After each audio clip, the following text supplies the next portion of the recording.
Another great woodland ground cover is Disporopsis or Evergreen Solomon Seal. You want to cut off these old leaves as they've gotten ratty looking through the winter.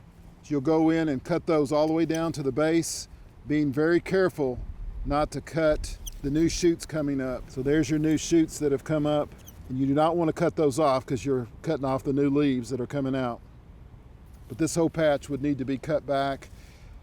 It's better to do it before these come up, so early March, late February, early spring, before the new shoots come up, and just take the old foliage off. Very easy to do. Get you some little nippers that easy to cut.